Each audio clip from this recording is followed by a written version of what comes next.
તો નમસ્કાર મિત્રો, સ્વાગત છે આજના તાજા હવામાન સમાચાર પર। હવામાન વિભાગ દ્વારા વરસાદને લઈ ભારે આગાહી કરવામાં આવી છે અને અરબી સમુદ્રમાં જે સિસ્ટમ સક્રિય થઈ છે તેને લઈને ગુજરાતમાં માવઠાની ભારે આગાહી હવામાન વિભાગ દ્વારા કરવામાં આવી છે। તે સંપૂર્ણ માહિતી આ વિડીયોની અંદર આપણે મેળવીશું। આગળ વાત કરીએ તો અરબી સમુદ્રની સિસ્ટમ ડીપ ડિપ્રેશન બનીને ગુજરાત તરફ આવતા ગુજરાતના ભાગોમાં રાજસ્થાનમાં સાયક્લોનિક બનવાની શક્યતા, જેના કારણે ગુજરાતના વાતાવરણમાં મોટો પલટો આવી શકે છે અને 30 ઓક્ટોબર સુધી રાજ્યના અનેક ભાગોમાં ભારે વરસાદ થવાની આગાહી હવામાન નિષ્ણાત આંબાલાલ પટેલે કરી છે।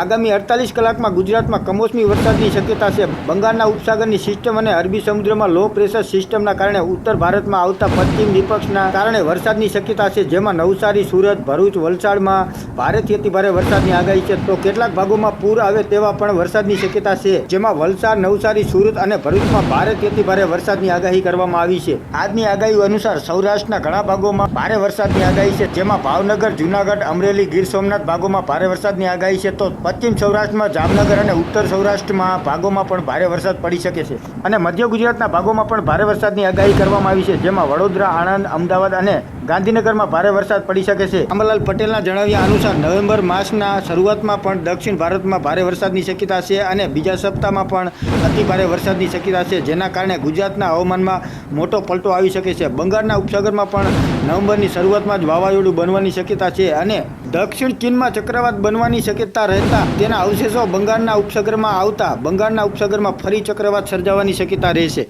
7 નવેમ્બર બાદ દક્ષિણ ભારતમાં ભારે વરસાદની શક્યતા છે, જેના કારણે ગુજરાતમાં પણ વાતાવરણમાં મોટો પલટો આવશે અને 18 નવેમ્બર બાદ બંગાળના ઉપસાગરમાં ફરી એક ચક્રવાત સર્જાવાની શક્યતા છે, જેના કારણે 15મી ડિસેમ્બર સુધીમાં માવઠાની આગાહી કરવામાં આવી છે। છેલ્લા 24 કલાકના વરસાદની માહિતી આપતા હવામાન વિભાગે જણાવ્યું છે કે સૌરાષ્ટ્ર, કચ્છ સહિત ગુજરાતમાં ચોમાસાની તીવ્રતામાં વધારો જોવા મળી શકે છે અને સૌરાષ્ટ્રના ભાવનગર અને અમરેલી જિલ્લામાં અલગ અલગ સ્થળોએ ભારે વરસાદ નોંધાયો છે અને 31 ઓક્ટોબર એટલે કે આગામી 5 દિવસ સુધી ગુજરાતમાં ગાજવીજ સાથે ભારે વરસાદની ચેતવણી આપવામાં આવી છે અને આવનારા હજુ 5 દિવસ ગુજરાતમાં ભારે વરસાદની શક્યતા છે।